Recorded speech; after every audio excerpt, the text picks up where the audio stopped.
Alhamdulillah kerana pagi ini kita dapat memulakan kuliah kedua Sahih Bukhari yang agak lama terhenti sebenarnya.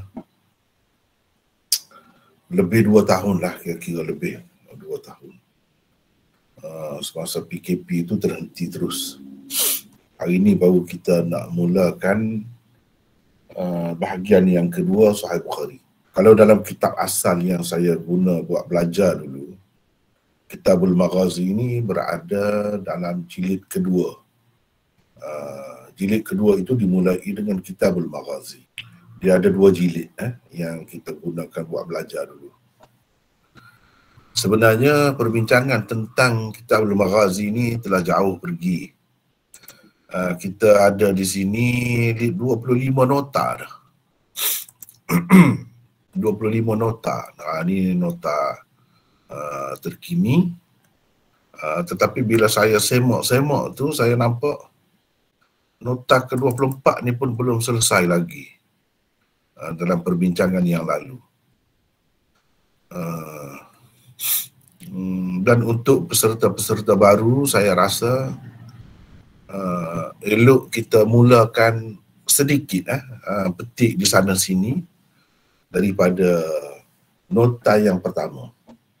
Kepada yang mengikuti daripada awal pun saya rasa dia lupa dah. Jadi eloklah kita ulang kembali kepada yang baru belajar tu, baru masuk, baru mengikuti kuliah kita ni sebagai muqaddimah dan pengenalan tentang Kitabul Maghazi.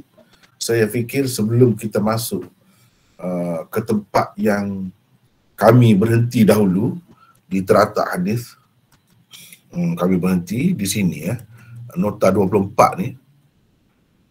Nota 24 ni sampai di sini dah saya. Ni nota 24. Jadi sebelum kita pergi ke sini, untuk minggu inilah saya rasa sebagai pengenalannya elok kita semua terlebih dahulu mengikuti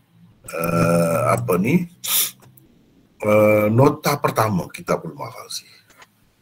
Apakah yang dimaksudkan dengan Al-Maghazi? Al-Maghazi ialah kitab ataupun bab besar yang membicarakan tentang peperangan-peperangan Nabi SAW. Sama ada pihak Nabi SAW diserang atau baginda yang menyerang. Semuanya termasuk dalam Kitabul Maghazi. Dan ia sebenarnya sebahagian daripada sirah Nabi SAW. Sirah itu lebih luas cakupannya. Adapun Maghazi ini lebih menekankan dari sudut peperangan. Itu kalau kita tengok di sini, Kitabul Maghazi, kitab peperangan. Di sini kita ada nota yang pertama di sini. Bincang tentang Maghazi. Itu apa Maghazi? Kalau kita lihat di sini Al-Maghazi. Sebab tu kita akan bertemu nanti Ghazwah Banil Mustaliq, Ghazwah Al-Muraisi', Ghazwah Dhiqarad, macam-macam lagi, Ghazwah Khaybar dan sebagainya. Dalam perbincangan akan datang, kalau kita sudah bersedia di sini dan faham asas dia, insya-Allah mudahlah untuk kita meluncur terus. Al-Maghazi adalah kata jamak kepada maghza. Maghzan. Perkataan maghzan merupakan masdar mimi atau zaraf makan bagi perkataan ghaza, yaghzu, ghazwan wa maghzan.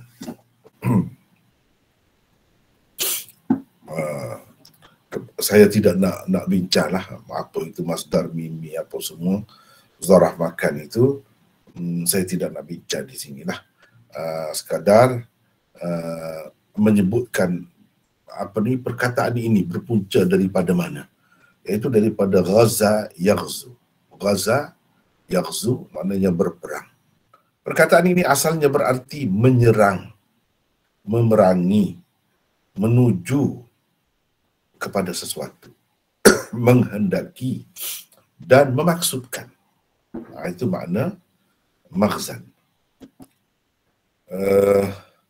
Maghzal kalam. Maghzal kalam berarti maksud percakapan. Tetapi di sini perkataan maghzan semestinya dipakai dengan makna masdar miminya semata-mata, yaitu peperangan. Jadi al-maghazi itu berarti peperangan. Apa yang dimaksudkan dengan al-maghazi di sini ialah ma waqa'a min qasdin Nabi sallallahu alaihi wasallam al-kuffar binafsihi atau bijaishin min qibalihi. Bermaksud peperangan terhadap orang-orang kafir yang dilancarkan oleh Nabi sallallahu alaihi wasallam sendiri atau pasukan tentera, yakni tentera Islam atas arahan baginda sallallahu alaihi wasallam. Itulah yang dimaksudkan dengan maghazi ataupun ghazwah. Jadi dalam kitab ni semualah yang berkenaan dengan peperangan, ada beberapa bahagian peperangan itu dibincangkan, khususnya yang sahih menepati syarat Imam Bukhari. Kita belajar maghazi berarti kita belajar sebahagian daripada sirah Nabi SAW, iaitu dilihat dari sudut perjuangan dan peperangan baginda dengan orang-orang kafir. Sama ada peperangan itu berlaku di negeri musuh atau di tempat-tempat lain di mana mereka berada. Dengan itu termasuklah juga peperangan-peperangan seperti Uhud dan Khandaq. Dalam Al-Maghazi itu masuk juga. Padahal Uhud itu bukan berlaku di kawasan orang kafir, bukan juga dalam Madinah betul-betul, tidak, di luar. Tapi peperangan itu berlaku di antara tentera Islam dengan tentera kafir.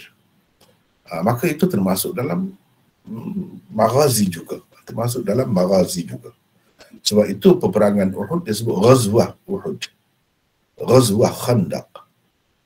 Maknanya termasuk dalam ni juga.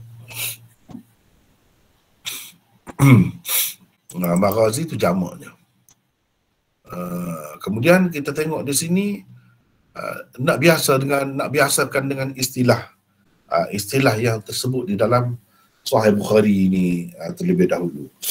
Saya takut kalau kita pergi terus kepada nota 24, nota 25 tu terkejut jadi. Terkejut. Banyak istilah-istilah yang kita tak tahu. Sedangkan sebenarnya dalam nota pertama lagi saya telah ulas dah.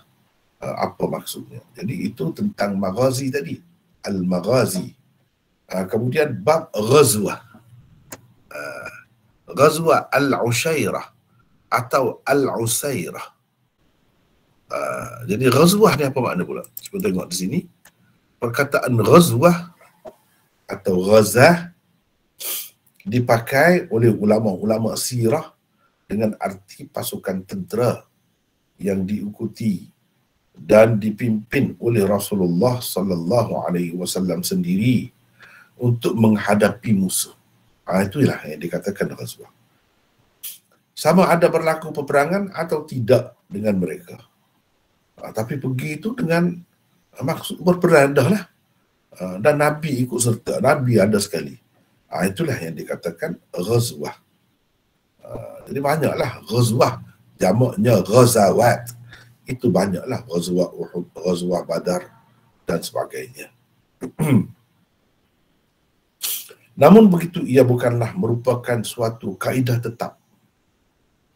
Kerana peperangan Mu'tah dan Bi'ri Ma'unah juga disebut sesetengah ulama sirah sebagai ghazwah Mu'tah dan ghazwah Bi'ri Ma'unah.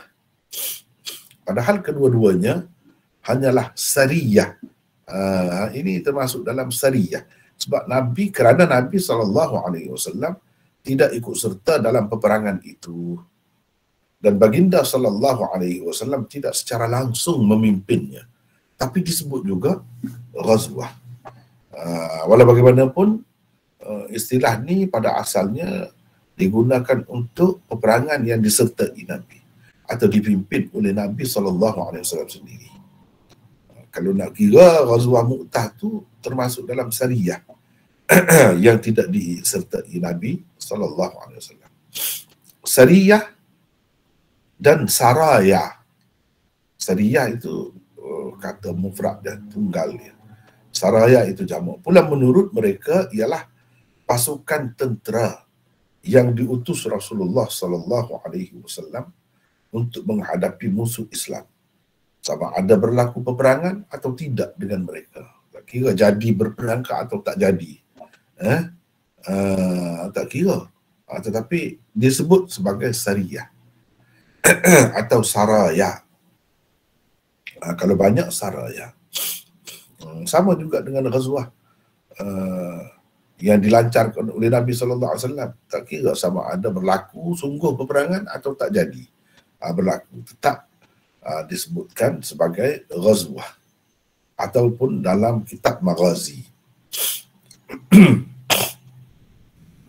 Sariyah hanya melibatkan pasukan para sahabat yang dipimpin oleh seorang amir, panglima, yang dilantik baginda sallallahu alaihi wasallam sahaja. Itu maksud Sariyah. Pasukan para sahabat yang dipimpin oleh seorang amir, itu dinamakan Sariyah. Untuk pergi berperang juga. Untuk pergi berperang juga. Ba'ath pula adalah pasukan kecil yang diutus Rasulullah sallallahu alaihi wasallam untuk mengajar agama kepada sesuatu kelompok masyarakat. Satu kumpulan lah jemaah. Jemaah kecil. Itu dipanggil ba'ath. Mengintip musuh, berunding dengan pihak musuh atau pihak-pihak yang lain demi kebaikan dan keselamatan negara. Jadi itu dipanggil ba'ath. Jamaknya bu'uth. Jadi istilah-istilah ni perlu difahami terlebih dahulu. Sebab dalam bab-bab akan datang kadang-kadang digunakan perkataan ini, kadang-kadang digunakan perkataan lain. Jadi itu kita kena tahulah perbezaannya. Antara ba'ath yang pernah diutus Rasulullah sallallahu alaihi wasallam ialah ba'ath ar-Raji'. Ba'athur Raji'. Berdasarkan satu riwayat Bukhari daripada Abi Hurairah, Ba'ath ar-Raji' ini disebutnya sebagai Sariyah juga. Dalam Sahih Bukhari, Ba'ath itu disebut sebagai Sariyah juga. Spesifikasi seperti tersebut ini tidak ada dalam perhitungan Bukhari. Jadi bagi Bukhari sebenarnya secara terpisah begitu sebagaimana yang difahami oleh orang kemudian, tak ada sebenarnya. Imam Bukhari dan orang di zamannya lebih terbuka dalam penggunaan istilah itu. Kerana itulah beliau menyebutkan juga di bawah kitab Al-Maghazi ini tentang Saraya. Jadi kena ingatlah, di bawah kitab Maghazi yang kita akan bincangkan nanti, ada kalanya Imam Bukhari sebut sebagai Saraya dan Bu'uth atau Ba'ath. Ada juga yang diutuskan oleh Rasulullah sallallahu alaihi wasallam.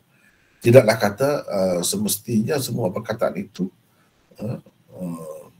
menggunakan perkataan ghazwah atau maghazi semuanya, bukan begitu. Tetapi kalau nak kira mengikut setengah-setengah ulama, dia ada perincian macam tadilah, secara terpisah begitu. Begitu ya. Ni sekarang ni saya nak minta sesiapalah antara kita baca ya. Semua dapat ke atau belum lagi?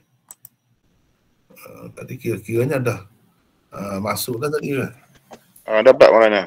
Dapat dah. Kalau dapat print lagi senang. Tapi kalau guna komputer gini pun senang juga kan? Siapa nak baca ni? Teruskan. Ni. Kita nak tahu dulu gambaran kasar itu. sebelum masuk kepada setiap bab. Silakan, siapa nak baca?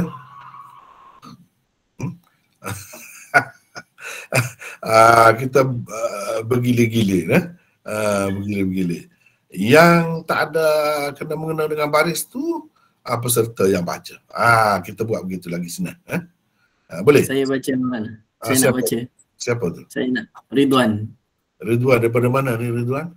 Kuala Kubu Baru. Kuala Kubu Baru, silakan. Dari para ulama hadis ni, Maulana. Ya, situ. Para ulama hadis dan sirah berbeza pendapat tentang bilangan ghazwah Rasulullah sallallahu alaihi wasallam. Berikut dikemukakan hasil perbezaan pendapat mereka itu. Pertama, Musa bin Uqbah, Ibnu Sa'ad, Ibnu Ishaq Al-Waqidi, Abu Ma'syar, Ibnu Jauzi, Ad-Dimyati dan lain-lain berpendapat bilangan ghazwah Nabi sallallahu alaihi wasallam adalah 27 semuanya. Demikian kata Al-Qastallani. Antara alasan mereka ialah hadis Ibnu Umar yang diriwayatkan oleh At-Tabrani ini. Tabari, At-Tabari. Oleh At-Tabari ini. Jadi kita tak payah baca itu, baca terjemahan terus. Terjemahan. Bermaksud At-Tabari dengan isnadnya meriwayatkan daripada Muhammad bin Thabit Al-Ansari, katanya Ibnu Umar pernah ditanya berapa kalikah Rasulullah sallallahu alaihi wasallam telah berperang. Jawab beliau 27 kali. Ibnu Umar ditanya lagi berapa kalikah engkau berperang bersama baginda sallallahu alaihi wasallam. Jawab beliau 21 kali. Yang pertamanya ialah perang Khandaq. Saya terlepas 6 peperangan iaitu Ghazawat. Padahal saya hendak sangat ikut serta dalam peperangan-peperangan itu. Setiap kali saya dikemukakan kepada baginda, baginda tidak mahu menerima saya. Baginda sallallahu alaihi wasallam baru membenarkan saya ikut berperang dalam perang Khandaq. Ini dalam kitab Tarikh Al-Umam wal Muluk karangan Imam At-Tabari. Ada sebut gini. Jadi 27 semuanya. 27 semua sekali.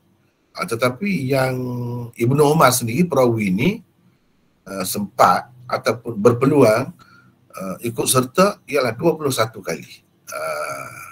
Dan peperangan pertama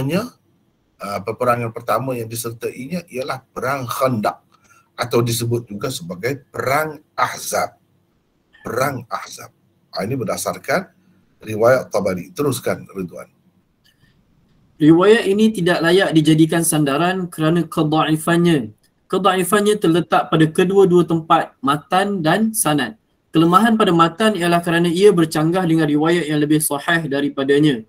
Kelemahan pada sanadnya pula terletak pada salah seorang perawi yang dhaif di dalam isnadnya. Perawi itu tidak lain dan tidak bukan ialah Muhammad bin Umar Al-Waqidi sendiri. Al-Waqidi itu bukan sekadar dhaif pada pandangan para ulama', malah sesetengah mereka menganggapnya seorang pendusta. Jadi kedua, sekejap Jadi riwayat yang dikemukakan oleh At-Tabari ini tidak kuat. Cuba kita tengok. Haddatsani Al-Harith qala haddatsana Ibnu Sa'ad qala haddatsani Muhammad bin Umar. Ini Muhammad bin Umar ni Al-Waqidi lah. Kerana ada dia dalam sanad. Kemudian dari segi isi dia bercanggah dengan riwayat lain yang lebih sahih. Tapi kita sekurang-kurangnya dapat gambaran dah. Berdasarkan riwayat ini berapa? Berdasarkan riwayat ini ada berapa? Ini yang pertama. Yang kedua, teruskan. Yang kedua, Sa'id bin Al-Musayyib berpendapat 18 atau 24. Pendapat Sa'id ini dinukilkan oleh Abdul Razzaq di dalam musannafnya dengan sanad yang sahih. Lihat teks ini. Baca terjemahan terus. Yang bermaksud Zuhri meriwayatkan, katanya Sa'id bin Al-Musayyab berkata, Rasulullah sallallahu alaihi wasallam telah ikut serta dalam 18 peperangan. Kata Zuhri lagi, pada kali yang lain aku mendengar beliau iaitu Sa'id bin Musayyab berkata 24 peperangan. Aku tidak pasti adakah beliau telah terkeliru iaitu waham atau itu adalah sesuatu yang didengarinya kemudian. Itu riwayat yang kedua. Di sini disebutkan 18 peperangan. Pernah pula pada kali yang lain dia sebut 24 peperangan. Ini perbezaan. Perbezaan. 18 berdasarkan riwayat Sa'id Musayyab ni sama ada 18 atau 24. Ini riwayatnya. Teruskan lagi. Yang ketiga, mafhum hadis Jabir bin Abdullah yang diriwayatkan dengan isnad yang sahih oleh Muslim, Ahmad, Abu Ya'la, Abu Awana dan lain-lain menunjukkan bahawa bilangan ghazwah Nabi sallallahu alaihi wasallam adalah 21. Lihatlah hadisnya ini. Yang bermaksud, kata Jabir bin Abdullah, aku ikut berperang bersama Nabi sallallahu alaihi wasallam dalam 19 peperangan. Kata Jabir lagi, aku tidak ikut dalam perang Badar dan Uhud kerana dihalang oleh ayahku. Kata beliau seterusnya, setelah Abdullah iaitu ayah Jabir terbunuh dalam peperangan Uhud, tidak lagi aku tidak ikut bersama Rasulullah sallallahu alaihi wasallam dalam mana-mana peperangan sekalipun. Kalau Jabir telah ikut berperang bersama Nabi sallallahu alaihi wasallam dalam 19 peperangan, tetapi beliau tidak ikut dalam perang Badar dan perang Uhud, bukankah ia bererti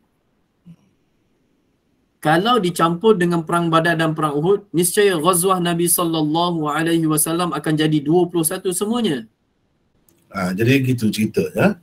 Jadi berdasarkan riwayat ini 21. Teruskan.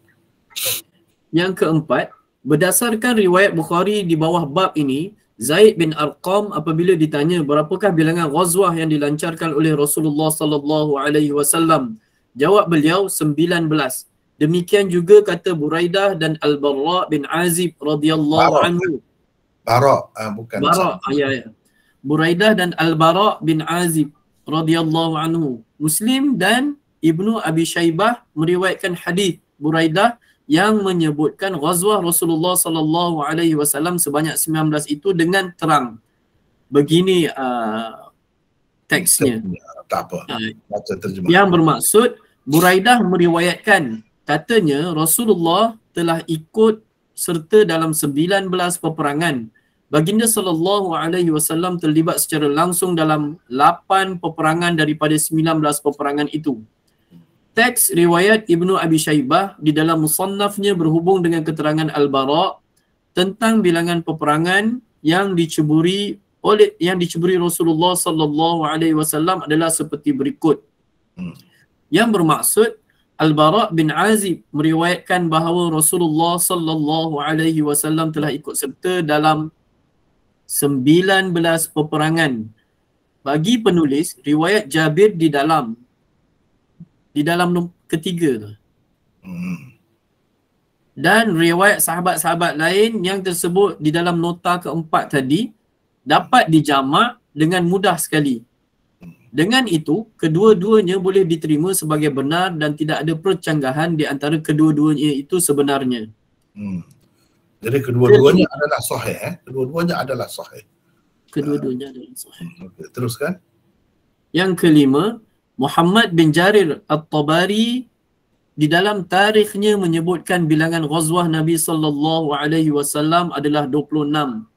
Kata beliau, yang bermaksud peperangan iaitu ghazawat yang diikuti Rasulullah sallallahu alaihi wasallam sendiri 26.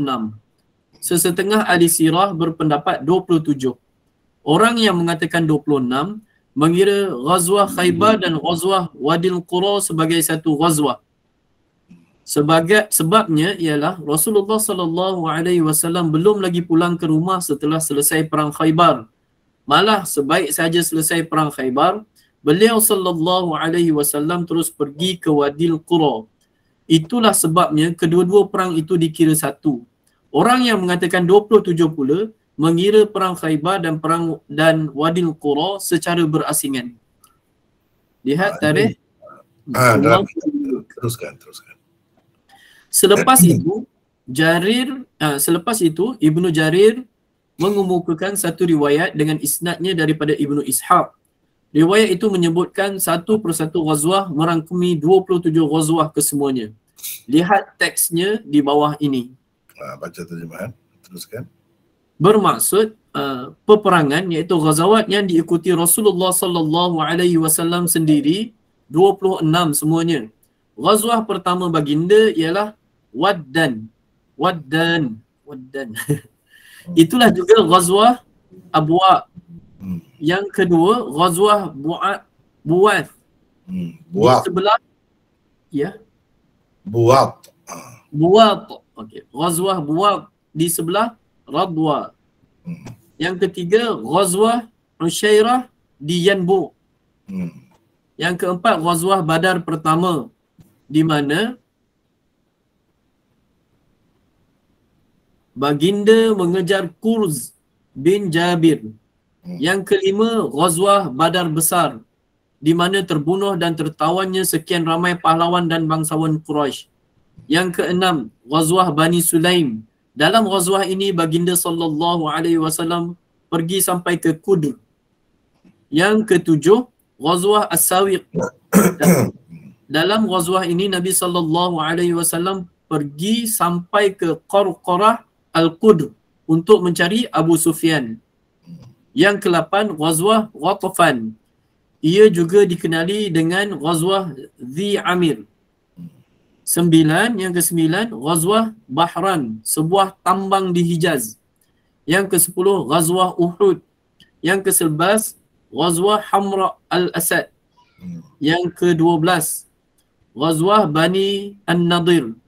Yang ke-13 ghazwah Zatir Riqa di Nakhl. Yang ke-14 ghazwah Badar terakhir. Yang ke-15 ghazwah Dumatul Jandal. Yang ke-16 ghazwah Al-Khandaq. Yang ke-17 ghazwah Bani Quraidah. Yang ke-18 ghazwah Bani Lihyan. Yang ke-19 ghazwah Dhi Qarat. Yang ke-20 ghazwah Bani Al-Mustaliq. Yang ke-21 ghazwah Hudaybiyah. Nabi sallallahu alaihi wasallam tidak bermaksud berperang dalam ghazwah ini. Apa yang berlaku ialah orang-orang musyrikin Mekah telah menghalang baginda daripada pergi ke Mekah. Yang ke-22 ghazwah Khaybar. Yang ke-24 Umratul Qada. Yang ke-23 Umratul Qada. Yang ke-24 ghazwah pembukaan Mekah. Yang ke-25 ghazwah Hunain. Yang ke-26 ghazwah Taif. Yang ke-27 ghazwah Tabuk. Rasulullah dalam buku yang sama. Teruskan. Rasulullah sallallahu alaihi wasallam telah terlibat secara langsung dalam 9 peperangan sahaja daripada 27 peperangan itu. 9 peperangan yang dimaksudkan ialah yang pertama Badar, yang kedua Uhud, yang ketiga Khandaq, yang keempat Quraidah, yang kelima Mustalik, yang keempat Khaybar, yang ketujuh Fathi Makkah. Yang keenam Yang keenam Khaybar, yang ketujuh Fathi Makkah, yang ke-8 Hunain dan yang ke-9 Taif. Riwayat ini juga dijadikan asas oleh orang-orang yang mengatakan bilangan ghazawat Nabi sallallahu alaihi wasallam adalah 27. Ia masyhur di kalangan ahli sirah dan dianggap sahih atau paling sahih oleh sesetengah ulama. Padahal ia jelas bercanggah dengan riwayat Bukhari di bawah bab ini dan banyak lagi riwayat-riwayat sahih yang lain. Selain bercanggah dengan riwayat Bukhari dan riwayat-riwayat sahih yang lain, ia tidak lebih daripada satu riwayat mursal. Di dalam rantaian sanadnya pula terdapat perawi-perawi sebagai Muhammad Ibnu Humaid, Salamah dan Ibnu Ishaq yang dipertikaikan oleh sekian ramai tokoh-tokoh rijal hadis. Untuk perbandingan,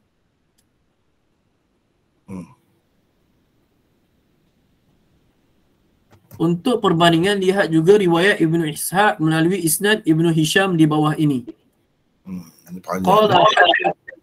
Tak payahlah baca ni. Tak payah. Isnad riwayat Ibnu Hisham ini juga mursal dan tidak sunyi daripada perawi-perawi yang dipertikaikan oleh ulama-ulama rijal hadis, iaitu sila lihat latar belakang perawi-perawi dua riwayat di atas dan apa pula kata para ulama rijal tentang mereka di dalam buku penulis Ibnu Ishaq. Riwayat Ibnu Ishaq sama ada yang dikemukakan oleh Tabari atau Ibnu Hisham menyebutkan Rasulullah sallallahu alaihi wasallam telah terlibat secara langsung dalam 9 peperangan daripada 27 peperangan yang disebut beliau. Padahal riwayat Al-Bara yang telah dikemukakan oleh Muslim dan Ibnu Abi Syaibah menyebutkan Rasulullah sallallahu alaihi wasallam hanya terlibat secara langsung dalam 8 peperangan sahaja daripada 19 peperangan yang disertai baginda. 8 peperangan yang dimaksudkan itu berdasarkan riwayat sahih daripada Buraidah yang dikemukakan oleh Al-Baghawi di dalam syarah As-Sunnahnya dan Al-Baihaqi di dalam Dalailun Nubuwah. Dalailun Nubuwahnya adalah seperti berikut. Pertama Badar, kedua Uhud, ketiga Ahzab, keempat Al-Muraisi'. Ya, Muraisi' ke Hamzah Maulana? Muraisi'. Ain. Ain. Al-Muraisi'. Yang kelima Al-Qudaid. Yang keenam Khaybar. Yang ketujuh Fathi Mekah. Dan 8 Hunain. Jadi 8 lah semuanya gitu. Teruskan lagi. Para ulama sirah dan hadis juga berbeza pendapat tentang bilangan saraya dan bu'uth Nabi sallallahu alaihi wasallam. Berikut dikemukakan hasil perbezaan pendapat mereka itu. Yang pertama, Ibnu Ishaq dan Ibnu Hisham berpendapat bilangan saraya semua sekali adalah 38. Selain 38, riwayat yang dikemukakan oleh Ibnu Ishaq ada juga menyebutkan bilangan 36. Seperti dinukilkan oleh Hafiz Ibnu Hajar di dalam Fathul Barinya dan 35 seperti diriwayatkan oleh At-Tabari di dalam tarikhnya. Yang kedua, bilangan saraya yang disebut oleh Ibnu Sa'ad di dalam Tabaqat Al-Kubranya adalah 47. Yang ketiga, menurut Al-Waqidi bilangannya adalah 48. Yang keempat, Ibnu Al-Jauzi di dalam Talqihnya menyebut sebanyak 56. Yang kelima, menurut Al-Mas'udi pula bilangannya adalah 60. Yang keenam, Muhammad bin Nasr Al-Marwazi menyebutkan lebih 70 saraya. Yang ketujuh, Al-Hakim di dalam Al-Iqlilnya pula menyebutkan saraya itu lebih 100 adanya. Menurut Hafiz Ibnu Hajar, orang-orang yang menyebut saraya dengan agak banyak itu boleh jadi mencampur adukkannya dengan ghazawat dan juga bu'uth yang dihantar Nabi sallallahu alaihi wasallam. Yang ke-8, Imam Ahmad dengan sanadnya meriwayatkan daripada Qatadah bahawa bilangan ghazawat Nabi sallallahu alaihi wasallam adalah 19. Adalah 19 semuanya. Bilangan saraya pula adalah 24. Jumlah kedua-duanya adalah 43. Daripada 19 ghazwah itu Rasulullah sallallahu alaihi wasallam hanya terlibat secara langsung dalam 8 peperangan sahaja. 8 ghazwah yang dimaksudkan ialah Badar, Uhud, Ahzab, Al-Muraisi, Khaybar, Fathi Mekah, Hunain dan Taif. Lihat Ibnu Kathir As-Siratun Nabawiyah. Bagi penulis, riwayat-riwayat seperti inilah seharusnya dijadikan pegangan kerana ia berdasarkan hadis-hadis yang sahih. Para ulama juga berbeza pendapat tentang perang yang dilancarkan oleh Rasulullah sallallahu alaihi wasallam setelah turunnya ayat jihad yang pertama ini. Udhina lilladzina yuqatiluna bi annahum zulimu. Yuqataluna bi annahum zulimu wa innallaha ala nasrihim laqadir.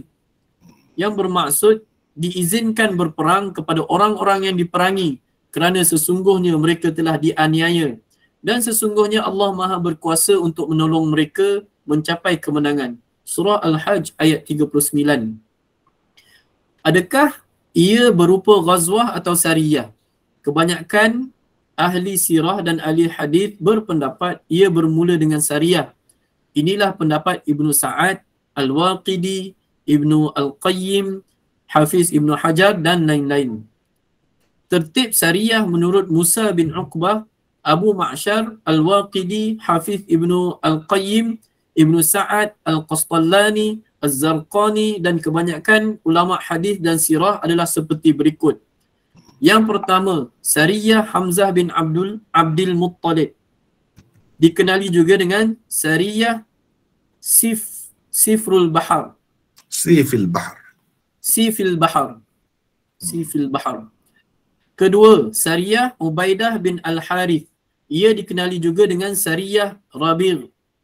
Yang ketiga, Sariyah Sa'ad bin Abi Waqqas. Ia dikenali juga dengan Sariyah Kharrar. Ketiga-tiga Sariyah ini menurut mereka telah berlaku pada tahun pertama Hijrah. Ibnu Ishaq berpendapat ketiga-tiga Sariyah ini berlaku pada tahun kedua Hijrah selepas Ghazwah Abwa'. Itulah tertib yang dipilih Ibnu Hisham. Di dalam sirahnya, Ibnu Hisham mula-mula sekali menyebutkan Ghazwah Waddan, nama kedua bagi Ghazwah Abwa'. Kemudian Sariyah Ubaidah bin Al-Harith. Seterusnya Sariyah Hamzah bin Abdul Muttalib. Diikuti Sariyah Sa'ad bin Abi Waqqas.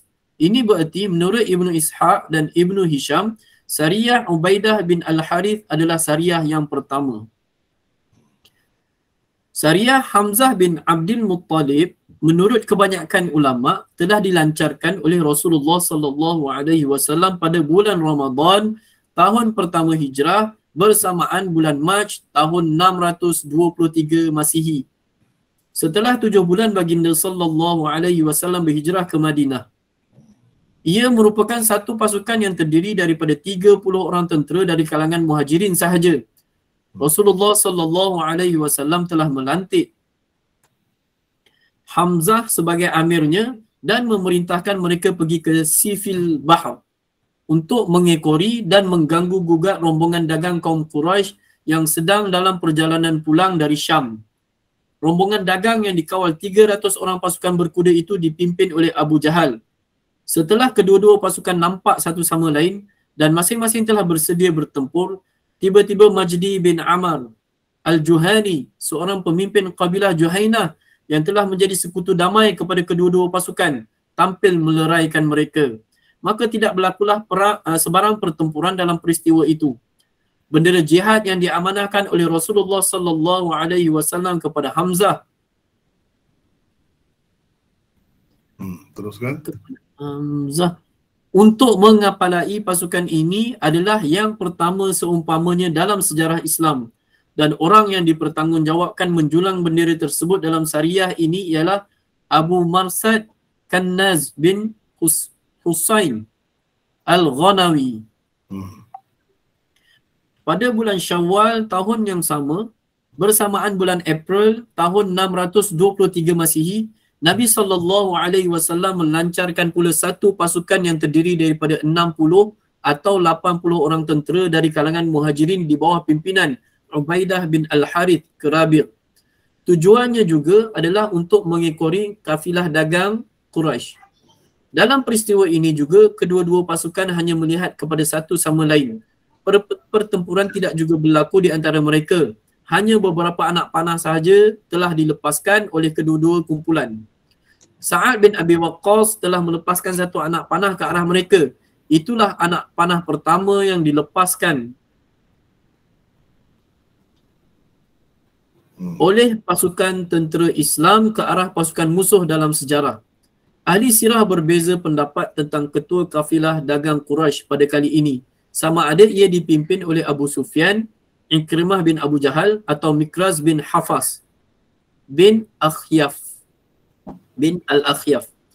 Abu Sufyan dan Ikrimah kemudiannya telah memeluk agama Islam. Sementara Mikraz bin Hafas pula tidak ada tokoh ulama yang menyebutnya sebagai sahabat Nabi sallallahu alaihi wasallam selain daripada Ibnu Hibban di dalam kitab Al-Thiqatnya. Itu pun disebutnya dengan sirah tamrid sahaja. Kata beliau, yuqalu lahu suhbah. Yuqalu lahu suhbah. Kata orang dia sahabat. Miqdad bin Amr al-Bahrani juga dikenali dengan Miqdad bin al-Aswad, dan Utbah bin Ghazwan al-Mazini, pembuka kota Basrah kemudiannya, yang telah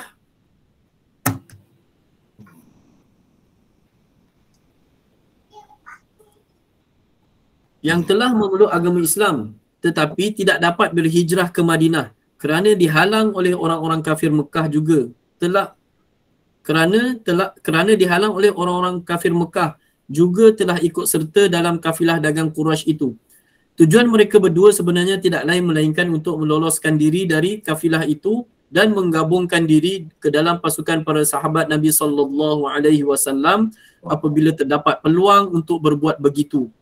Ketika pasukan dagang Quraisy sibuk menghadapi Sariyah yang dihantarkan oleh Rasulullah sallallahu alaihi wasallam, itulah mereka berdua secara senyap-senyap berjaya meloloskan diri dari cengkaman mereka.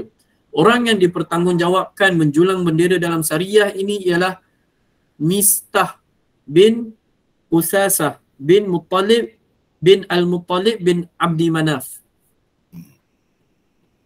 Pada bulan Zulqa'dah tahun yang sama, bersamaan bulan Mei 623 Masihi, Nabi SAW melancarkan satu lagi pasukan yang terdiri daripada 20 orang tentera berkuda dari kalangan Muhajirin di bawah pimpinan Sa'ad bin Abi Waqqas. Kali ini mereka dihantar ke Kharrar, suatu lembah berhampiran Juhfah. Baginda SAW berpesan kepada mereka agar tidak pergi lebih jauh sehingga melepasi tempat itu. Tujuannya juga sama dengan tujuan Sariyah sebelumnya. Setelah 5 hari dalam perjalanan sampailah mereka ke sana. Di dalam peristiwa ini juga tidak berlaku pertempuran dengan pihak musuh, kerana pihak musuh rupa-rupanya telah pun melepasi kawasan itu sehari sebelum mereka sampai ke sana. Orang yang dipertanggungjawabkan menjulang bendera dalam Sariyah ini ialah Miqdad bin Amr. Habis itu jadi itulah secara ringkasnya tentang ghazawat dan saraya yang dilancarkan di zaman Nabi sallallahu alaihi wasallam. Jadi begitulah panjang ceritanya ni. Boleh dibaca sendiri. InsyaAllah perbincangannya panjang.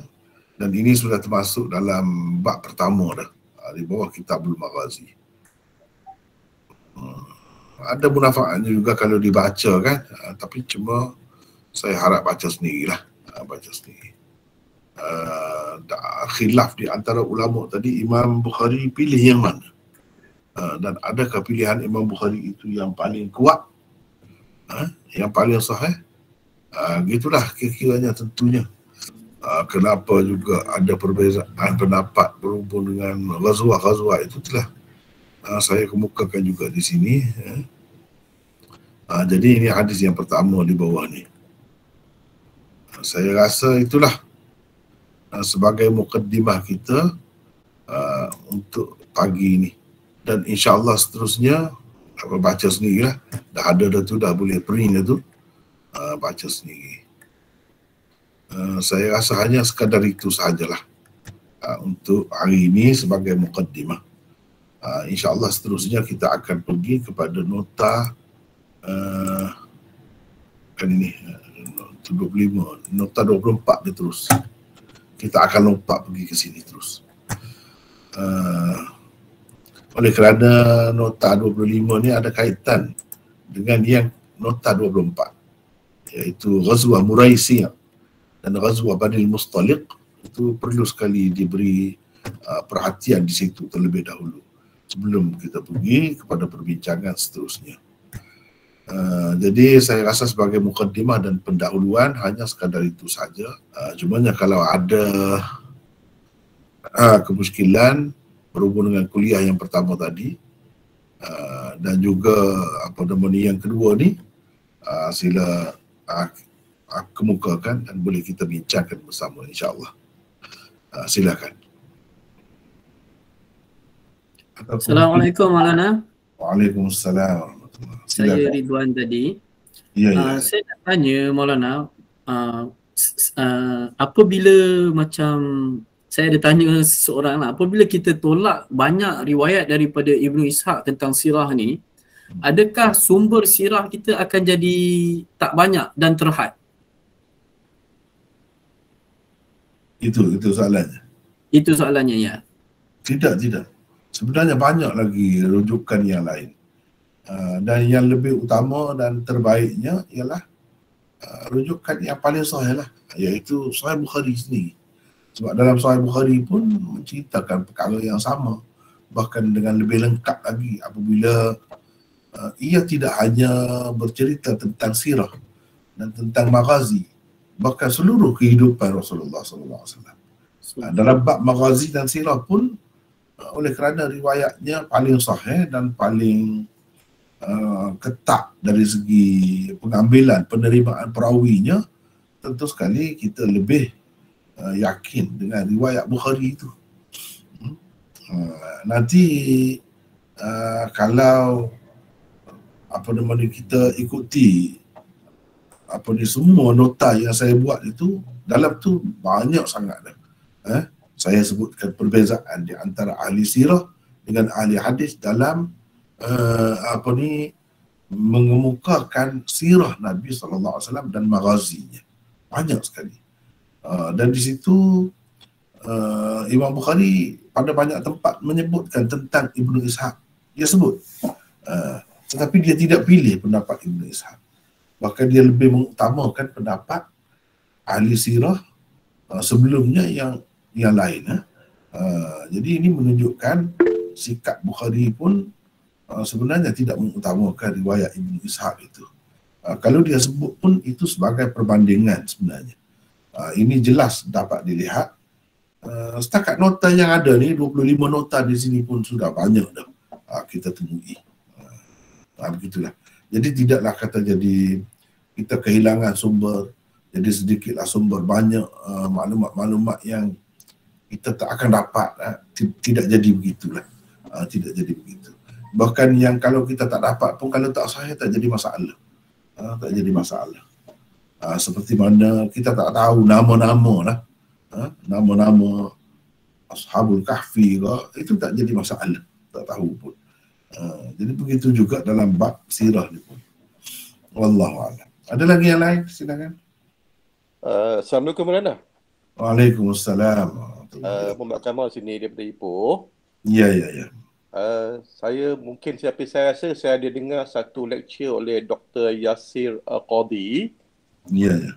Ataupun ada mungkin yang pensirah yang lain. Dia kata sirah Ibnu Ishaq ni yang tersimpan dalam dunia Islam sekarang ni lebih kurang 1/4 sahaja. Yang lain macam telah dibawa ke barat. Sirah mana? Sirah Ibnu Hisham ke?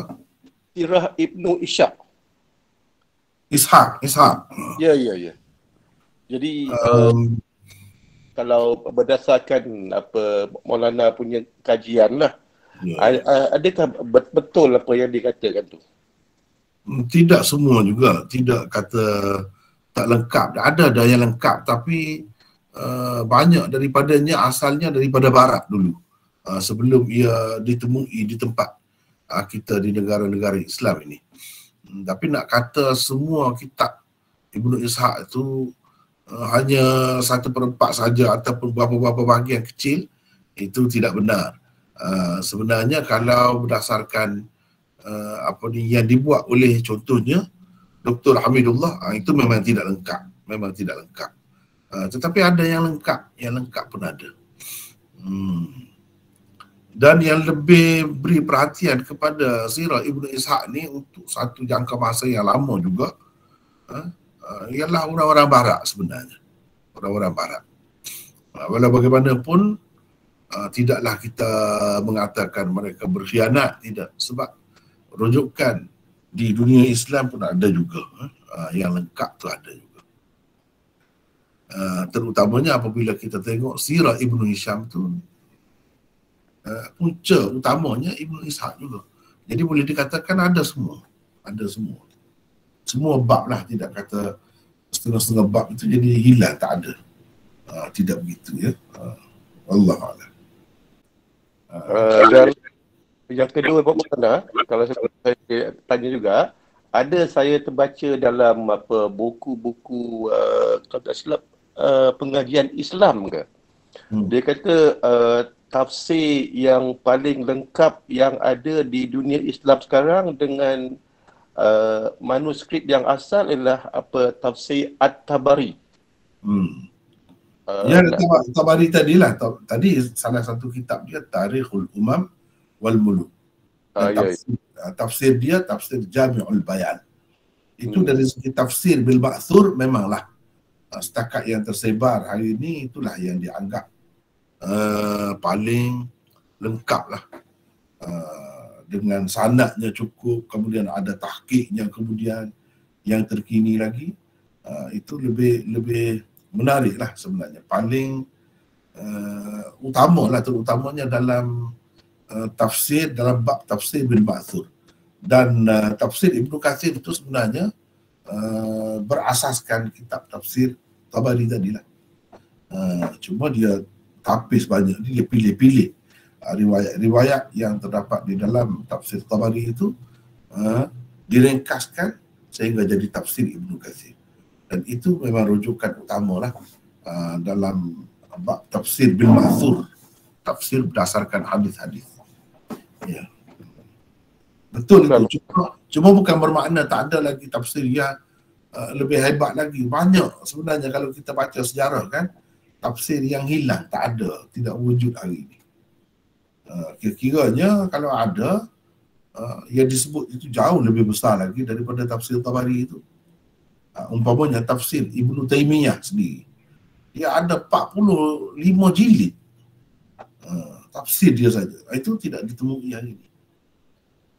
Tidak ditemui, tak tahu di mana beradanya. Jauh lebih besar daripada tafsir Tabari lagi.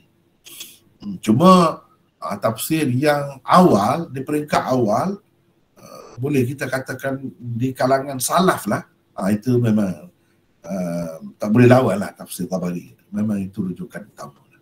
Itulah. Tapi dari segi yang kemudian lagi ada tafsir yang lebih detail lagi, memang banyak lagi selain daripada tafsir itu. Tapi kalau nak kira daripada yang terawal, dari sudut itu, dari sudut tafsir dengan hadis-hadis, memang tidak dinafikan tafsir Tabari, atau namanya sebenarnya ialah tafsir Jami'ul Bayan. Wallahu a'lam. Ya. Syukran Maulana. Maulana. Waalaikumsalam.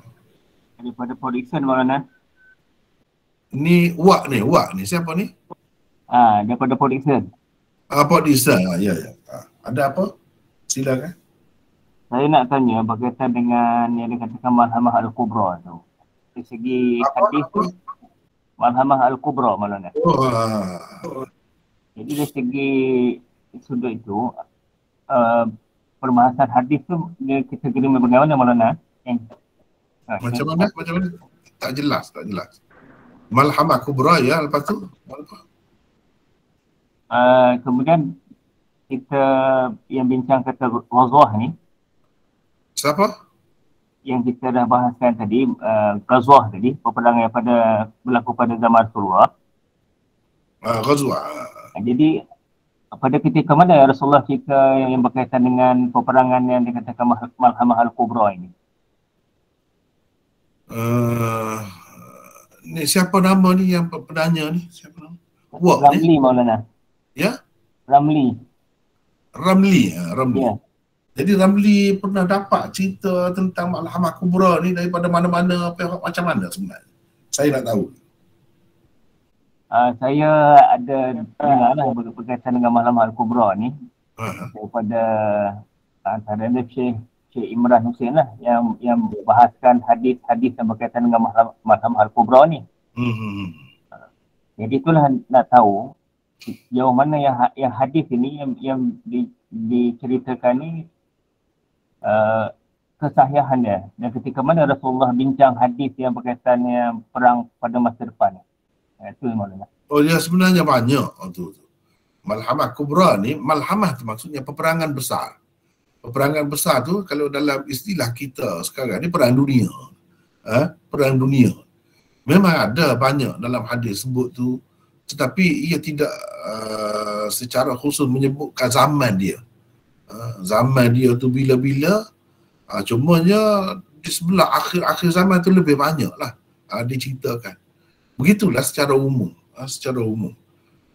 Tidak ada satu ketetapan lah tahun sekian-sekian. Kalau ada itu tak benar lah. Tapi kalau sekadar gambaran umum begitu, akan ada peperangan yang besar di antara orang Islam dan orang bukan Islam. Itu memang ada yang sahih. Dia bukan satu saja, bahkan banyak. Dan bila Nabi cerita itu, kita tidak dapat pastikan sama ada selepas berlaku peperangan di zamannya atau sebelum itu Nabi ada bercerita. Itu tidak ada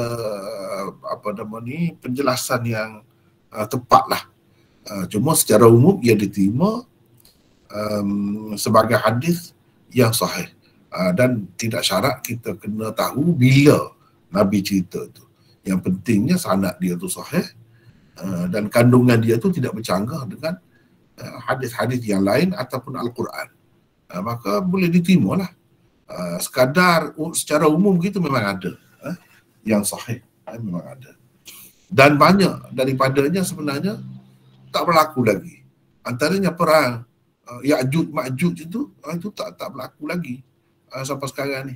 Walaupun ada yang mentafsirkan macam-macam, itu sebenarnya belum lagi menepati yang dikehendaki Nabi itu sebenarnya. Di zaman Nabi Isa berlaku peperangan, di zaman Imam Mahdi itu pun boleh disebut sebagai malhamah kubra juga sebenarnya. Ia tidak khusus dengan peperangan tertentu. Peperangan tertentu, misalnya antara Rusia dengan yang berlaku sekarang ni sama-sama kafir, itu disebut secara umum. Tetapi Nabi lebih khususkan antara orang Islam dengan orang kafir sebenarnya. Yang dimaksudkan dengan malhamah kubra itu antara Islam dan orang kafir. Itulah yang banyak diceritakan di dalam kitab-kitab hadis. Adapun kalau peperangan umum antara orang kafir dengan orang kafir, itu satu perkara biasalah kira-kiranya. Walaupun sampai ke peringkat perang dunia sekalipun, itu tidak dimaksudkan. Yang dimaksudkan ialah yang melibatkan orang Islam dengan orang kafir. Wallahu a'lam. Maulana ya, ada apa? Kamal tadi daripada Ipoh tadi. Ya. Ini baru ada orang tak tanya saya, di mana kita boleh dapatkan sahih Bukhari, cetakan yang kata macam yang agak paling asal lah sekarang ni. Paling asal maksudnya? Mungkin yang tulisan tangan tu mungkin dah tiada kan. Tapi yang paling asal, pasal ada dia daripada saya, dia daripada Indon, dia macam dia orang dah ubah lah. Ubah macam mana tu maksudnya? Saya pun tak tahu macam mana dia punya maksud. Dia ada tunjuk sikit, tapi dia kata macam ada yang tak lengkap lah dalam apa yang dia beli tu. Mungkin itu tajrid Sahih Bukhari, mungkin itu mukhtasar Sahih Bukhari, boleh jadi. Kalau macam tu memanglah dia ringkas. Tapi kalau macam yang digunakan oleh Hafiz Ibn Hajar, kemudian dia sebut begini-begini, perbezaan nuskah itu kira yang antara yang muktabar dah lah tersebar di dalam masyarakat sekarang ni. Kalau kita kata Sahih Bukhari itu banyak, dan boleh kita bandingkan. Sebab dalam kitab-kitab syarah dia banyak sebut itu. Sebagai contohnya kitab Sahih Bukhari yang saya selalu tunjuk tu kan, kitab tu menarik sebab dia sebut nuskah ni begini, nuskah ni begini. Jadi kita boleh tahulah perbezaan antara nuskah-nuskah itu. Dan yang dipakai, disemok oleh sekian ramai ulama, itu yang kita pakai hari ini lah. Tapi tidak nafi ada. Saya sendiri pun pernah lihat ada perbezaan-perbezaan tu, tambahan dan sebagainya, ada. Jadi kita kena berhati-hatilah dengan sebab itu. Kena simpanlah yang nuskah bercetak yang muktabar itu, kena simpan. Takut-takut ada nanti orang bawa Sahih Bukhari yang ada tambahan. Sebab di Iran pun ataupun di negara-negara kafir pun ada juga cetak Sahih Bukhari ni. Saya pernah tengok Sahih Bukhari, ada hadis-hadis yang tak ada dalam kitab Sahih Bukhari yang biasa ni. Itu kena berhati-hati. Memang ada. Apalagi kalau perkataan-perkataan tertentu yang ditambah. Misalnya kalau Sayyidina Ali itu disebut alaihissalam, Fatimah alaihassalam, itu berbeza daripada nuskhah yang ada ni. Biasanya yang buat kerja-kerja macam ni Syiah. Antara yang banyak kita nampak cuba memesongkan lah. Itu tidak nafi, tetapi yang tersebar secara umumnya itu boleh dikatakan itu terjamin lah, terpelihara. Itu memang betul dah. Jadi saya rasa setakat itu dulu lah untuk hari ini ya. Setakat itu dulu untuk hari ini. Dan kita akan bertemu lagi akan datang insya-Allah pada minggu ketiga nanti insya-Allah. Jadi untuk hari ini hanya sekadar itulah dulu. Wallahu a'lam.